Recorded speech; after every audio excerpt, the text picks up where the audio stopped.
میں ایک تو یہ ریکویسٹ کرنا چاہتا ہوں کہ یہ کہیں سے نظر آ سکتا ہے کیمرے پہ کریں جی زوم ان. دیکھیں یہ میں چیز جو سمجھا رہا ہوں اور یہ احسان کو سمجھ آنی چاہیے کیونکہ یہ بہت پڑھا لکھا آدمی ہے, اور یہ بھی بتا دوں کہ آسٹیرٹی کے بارے میں کہ احسان تنخواہ بھی نہیں لیتا ہے مسلم لیگ کی حکومت سے. گزارش یہ ہے کہ دیکھیں ایک زمانے میں یہ عرب لائٹ اور جو پلیٹس کا جو ڈیزل تھا وہ ایک ہی اس پہ چلتے تھے. تھوڑا سا ایک ریفائننگ مارجن ہوتا ہے $10-20 کا, وہ کریک سپیڈ جس کو کہتے ہیں, اس میں کوئی حرج نہیں ہے. جب سے ایران کی جنگ ختم ہوئی ہے تو یہ جو ہے یہ بہت تیزی سے بڑھ رہا ہے اور یہ بہت کم بڑھا ہے. تو آپ کا یہ جو نمبر ہے نا یہ ایکسیسو پروفٹس ہو گیا. آپ ریفائننگ مارجن تو دینا چاہتے ہیں, تو یہ نہیں تھا کہ ہم یہ نہیں سمجھ رہے کہ 6 مہینے پہلے آپ نے غلطی کری ہے یہ فارمولا رکھ کے, یا 8 مہینے پہلے. تو 2019 میں پی ٹی آئی کی حکومت نے کرا تھا. یہ فارمولا ایک دم ٹھیک ہے. ڈاکٹر عشرت جیسے لوگوں نے, ندیم بابر جیسے لوگوں نے, اسد عمر جیسے لوگوں نے بنایا تھا. یہ formula was fine. But since the Iran war, world has changed and یہ دونوں لائنوں میں بہت فرق آ گیا ہے. اسی لیے آپ کی ریفائنری زیادہ پروفٹ کر رہی ہیں. اب آپ لوگوں کو حد درمی دکھانے سے اچھا ہے کہ اگر مفتاح اسماعیل نے بھی بتا دیا ہے تو کیا فرق پڑتا ہے, ٹھیک تو کر لو. پہلے یہ بتائیں مفتاح اسماعیل جب خود فنانس منسٹر تھا تب کیوں یہ ساری جب یہ ضرورت نہیں تھی نا, جب تو یہ برابر چل رے تھے. آپ یہ گراف سمجھ نہیں رہے نا کہ یہ ایران وار کے بعد ان میں فرق آیا ہے. ایران وار سے پہلے تو they were fine, ٹھیک ہے, وہ دونوں ایک ساتھ ہی چلتے تھے. آپ دیکھ لیں WTI اور برینڈ جو تھا وہ 65 ہوتا تھا, ایک 62 ہوتا تھا, 68 ہوتا تھا, 65 ہوتا. اب $15 کا فرق آ گیا. تو یہ فرق میں بتا رہا ہوں. ایک تو یہ بات ہو گئی. دوسری بات ہے کہ دیکھیں کل یا پرسوں میں اور احسان ایک شو میں تھے, تو وہ اینکر اور ایک اور جرنلسٹ آئے, وہ تو صرف CDF کی تعریف کر رہے تھے کہ فیلڈ مارشل صاحب کی وجہ سے یہ امن ہوا, فیلڈ مارشل صاحب کی وجہ سے. ان کی بالکل ان کا کلیدی کردار تھا. لیکن میں نے کہا کہ یار اگر احسان بیٹھا ہوا ہے تو اس کے سامنے کم از کم شہباز صاحب کا اور اشاق ڈار صاحب کا بھی نام لے لو, کہ ان کو بھی کریڈٹ دے دو کہ وہ بھی ٹیم میں تو شامل تھے. اسی طرح احسان کو یہ سمجھنا چاہیے کہ ایک دن جو دوسرے دن بات ہوئی ہے, وہ مفتاح اسماعیل پہلا آدمی تھا جس نے یہ پوائنٹ آؤٹ کیا کہ پیٹرول کی قیمت میں 40% ٹیکس ہے. اور اس کے بعد جو ہے اور لوگوں نے اس بات کو اٹھایا, اب اینکروں نے اٹھایا, اور اس کے بعد شہباز صاحب کو جو ہے وہ اسلام کیا کرے گورنمنٹ, شہباز صاحب تو اسلام کو بھی ہم کو بھی کریڈٹ دینی چاہیے نا. یہ کہنا کہ نہیں شہباز صاحب نے مائنڈ چینج کر لیا, نہیں. آپ یہ کہیں مجھے اب یہ بتائیں لوگوں نے کیا ہے, کب تک آپ کے خیال میں اب پرائس تو نیچے آ رہی ہے, جیسے میں نے شروع میں کہا کہ ابھی 2-3-4 ماہ تو لگیں گے سپلائی سائیکل دوبارہ ہونے میں, کم از کم زیادہ ہوگا, 5-6 مہینے لگ جانے ہیں. اور اگر یہ اللہ کرے یہ ایگریمنٹ ہو جاتا ہے, سب ٹھیک ہو جاتا ہے, تو اس کے بعد بھی 6 مہینے کی سائیکل ہے کم از کم.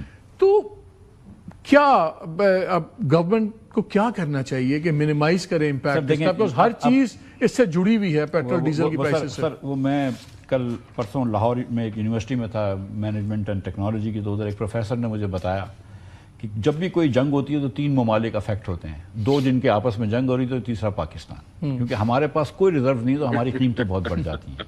تو یوکرین کی جنگ ہوئی, ابھی جنگ ہوئی.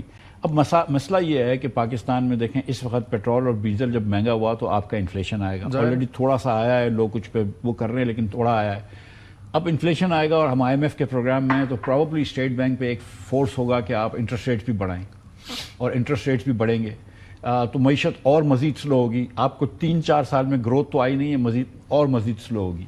غربت بھی بڑھے گی, بے روزگاری بھی بڑھے گی, اور مہنگائی بڑھے گی. اور پیٹرول کی مہنگائی ہونے سے نہ صرف پیٹرول اور ڈیزل مہنگا ہوتا ہے بلکہ کرائے مہنگے ہو جاتے ہیں. اور سبزیوں پھل وغیرہ کے اندر ایک بڑا کمپوننٹ جو ہوتا ہے وہ فریٹ کا ہوتا ہے, from farm to the city shops. So وہ کافی مہنگے ہوں گے. سو یہ اب جو ہے وہ 4-6 مہینے بڑی ڈیفیکلٹی ہے. کیا یہ حل ہے کہ PSDP فنڈز کو ڈراسٹکلی کٹ کریں, وہ پیسہ اس کا حل دیکھیں, اس کا ایک حل نمبر 1, پاکستان کے اندر کوئی بھی معاشی حل نہیں ہے جب تک کہ NFC ایوارڈ کو چینج نہیں کریں گے. آپ دیکھ لیجئے کہ جب سے NFC ایوارڈ یہ آیا ہے, ہم صوبوں میں اخراجات ہو رہے ہیں, نہ بچوں کی تعلیم اچھی ہو رہی ہے, نہ صحت اچھی ہو رہی ہے, لیکن ہمارے ڈیفیسٹس بڑھ رہے ہیں اور ہماری HDI خراب ہو رہی ہے, ہمارے لوگ غربت کے نیچے جا رہے ہیں. تو آپ نے یہ پیسہ وافر بانٹ رہے ہیں, چوری ہو رہا ہے, لٹ رہا ہے, عیاشیوں میں جا رہا ہے. آپ ان کو کم کریں, خدا را ان کو کم کریں. یہ عوام کے ٹیکس کا پیسہ ہے.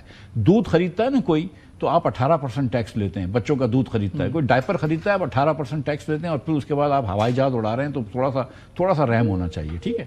So this is not about federation and provinces, this is about my pocket and your pocket, ٹھیک ہے. سو ایک تو NFC ایوارڈ کو چینج کریں, یہ بہت مسٹ ہے. اس کے بعد آپ اکراس دا بورڈ کٹس لگائیے. یہ آپ نے جو اس وقت آپ نے جو آسٹیرٹی کری ہے, یہ صرف یہ جو آپٹیکل آسٹیرٹی سے ہٹ کے ریئل آسٹیرٹی پہ جائیں, اور across the board provinces and federation کو دیکھنا چاہیے, جس کو کہتے ہیں زیرو بیسڈ بجٹنگ, کہ ہر پروگرام اپنے آپ کو جسٹیفائی کرے کہ ہم ادھر 500 ارب روپے خرچ کر رہے ہیں, 1000 ارب روپے خرچ کر رہے ہیں, یا 10 ارب خرچ کر رہے ہیں. کیا یہ جسٹیفائڈ ہے؟ کیا یہ کرنا ضروری ہے؟ کیا اس وقت ہم 50% سے زیادہ ٹیکس لیتے ہیں کمپنیز پہ، 38% ہم نوکری پیشہ لوگوں پہ ٹیکس لگاتے ہیں، ابھی بھی آج بھی آپ 107 روپیہ 1 لیٹر پیٹرول پہ ٹیکس لے رہے ہیں، تو لڑکا جو موٹر سائیکل پہ کام پہ صبح نکلتا ہے اور 1 لیٹر بھراتا ہے اس سے آپ 107 روپیہ لیتے ہیں۔ 1000 ایکڑ کی اراضی ہو نا زرعی، اس سے ٹیکس نہیں لیتے آپ۔ 15 کروڑ روپے کی 20 کروڑ روپے کی دکان ہو نا اس مارکیٹ کے اندر جس میں ہم بیٹھے ہوئے ہیں ابھی، اس سے آپ ٹیکس نہیں لیتے۔ رانا صاحب یہ بتائیں، جو آسٹیرٹی کا سارا سین ہوا جس پہ فرینکلی لوگوں کو اعتبار بڑا کم ہوتا ہے، وہ لوگ کہتے ہیں خالی آپٹکس ہی چل رہے ہیں، اور سڑکوں پہ بھی ہم دیکھتے ہیں وہی پروٹوکول چل رہا ہے، وہی سب کچھ ہو رہا ہے، وہی چمچماتی گاڑیاں ہیں، BMWs لے کے دی جا رہی ہیں، چیف سیکرٹری صاحب کو 3 گاڑیاں، ذاتی استعمال کی 2 گاڑیاں، وہ سب کچھ ویسے ہی چل رہا ہے۔ لیکن اگر آپ کی آسٹیرٹی مان بھی لیں تو اس کا مطلب ہے کہ جو آسٹیرٹی کر کے بھی حکومت چل رہی ہے نا، تو اس کا مطلب ہے کہ یہ پہلے ہی فیٹ تھا جو بڑے آرام سے کٹ سکتا تھا اور بھی کٹ سکتا ہے۔ اور یہ جو نئے پروجیکٹ شروع کر دیتے ہیں، پرانے ختم نہیں ہوئے ہوتے، انہی کو آپ آگے چلا رہے ہیں، اور نئے پروجیکٹ، جی ہم نے اتنی نئی اسکیم شروع کر دی، تو کیوں نہیں یہ PSDP وغیرہ کے فنڈز آپ لوگ بالکل اس میں کٹوتی کرتے؟ جو بڑے projects closest to the finish line آپ ان کو ختم کریں، نئے اگلے 2 سال نہ چلائیں، ان چیزوں کو بڑے آرام سے چیزیں ہو سکتی ہیں، لیکن کوئی یہ کرتا کیوں نہیں ہے؟